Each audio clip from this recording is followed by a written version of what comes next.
These stuffed wild boar are tourist grabbers for this shop and a little restaurant too.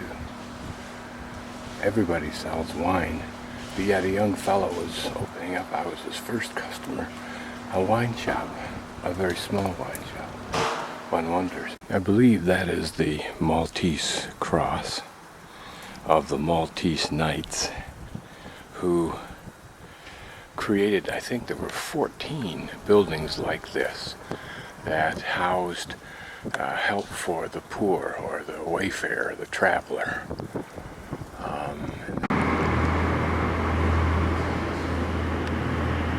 This is the stairway of the Medici Ricci Palace, owned by the Medicis first, and then the Riccis.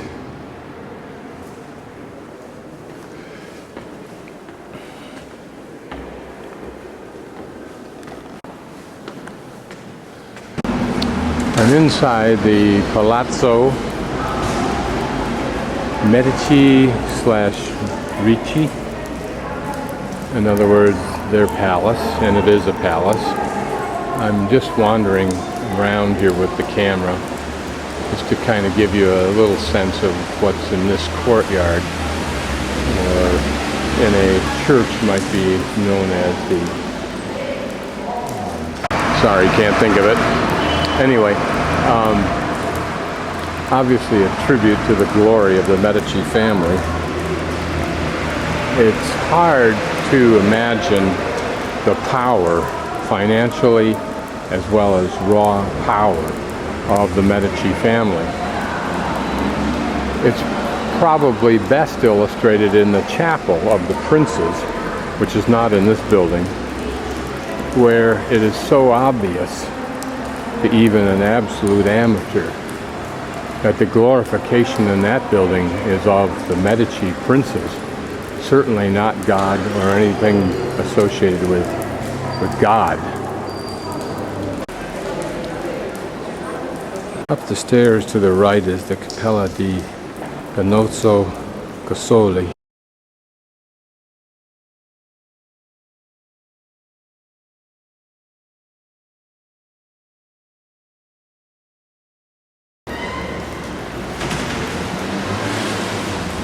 Which, one of the benefits of being here in the off-season when there are few tourists is normally tourists are limited to 7 minutes and only, I think, 8 people at a time in that chapel, which you can't video.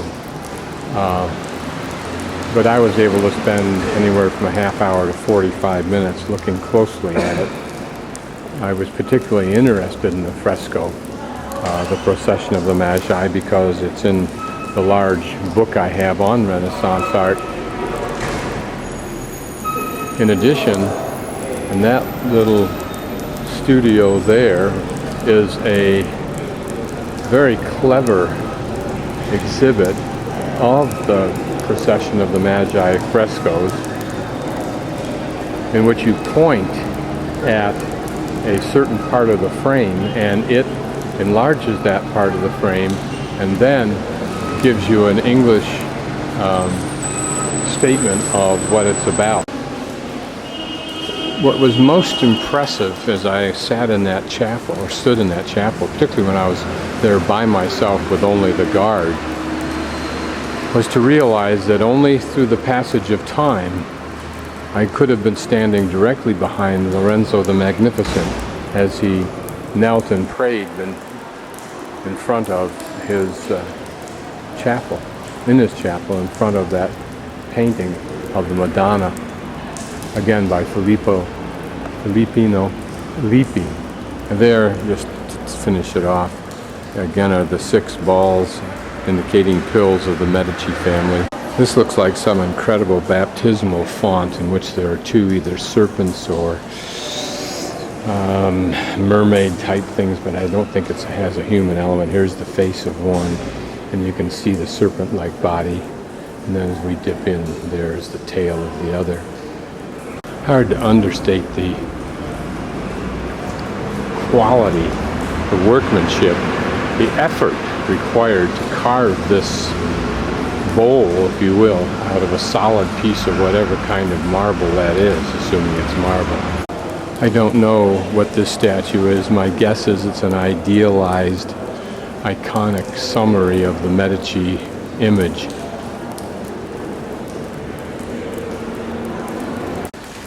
Here I'm inside what I would think of as a cloister type area if it were a church, in other words, a garden area.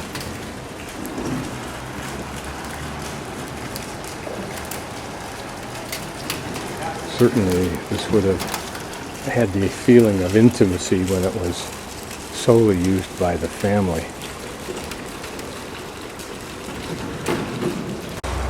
While this doesn't rank with the Versailles of Louis XIV, who could most easily be referred to as the King of Europe, although precisely the King of France, in this context of the Florence, Tuscany area, these people were the absolute overwhelming powers. This trio of mini sculptures just looked interesting. This room, which I described in a moment as the multimedia room, was in fact the office of Lorenzo Magnifico when this was his home. And there is an irony here that this is a kind of a Star Wars technology used today, but he used to hold meetings or gatherings in this home of the intelligentsia of his time as kind of a Renaissance discussion, if you will, of all things. Similar, it's referred to as the Platonics, or the Plato Society of apparently Athens.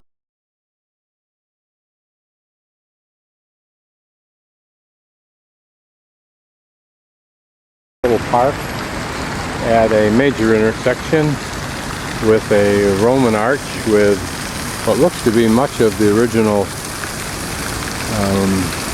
artwork, for lack of a better term, on it.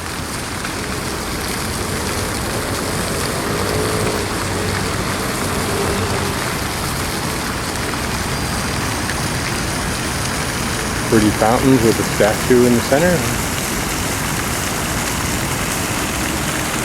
And I don't know what this relatively new monument is for, but we'll look to see.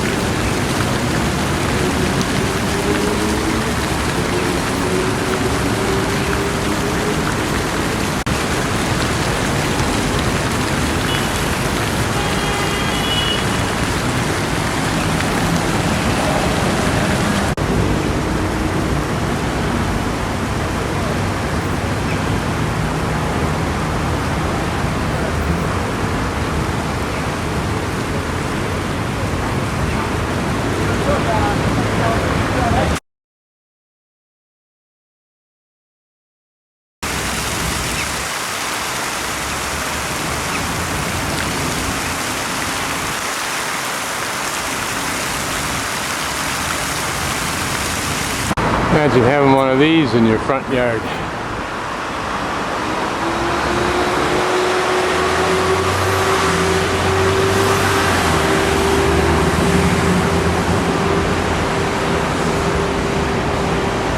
Don't know where I am or what this is because I'm now north of my hostel, hostel, off my own map, so I really don't know where I'm at. Saw this beautiful glass building. It reminded me of the lunchroom at the Via d'Este. I thought I'd get a video of it.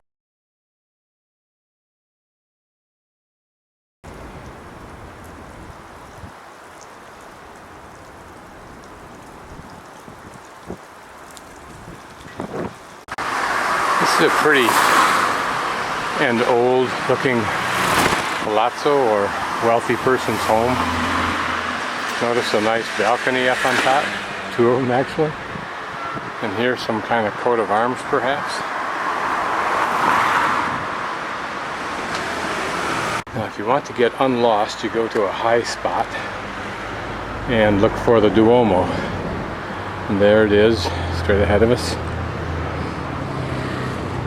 So it's just about due south from here. It's slightly to my right to get to my hostel again.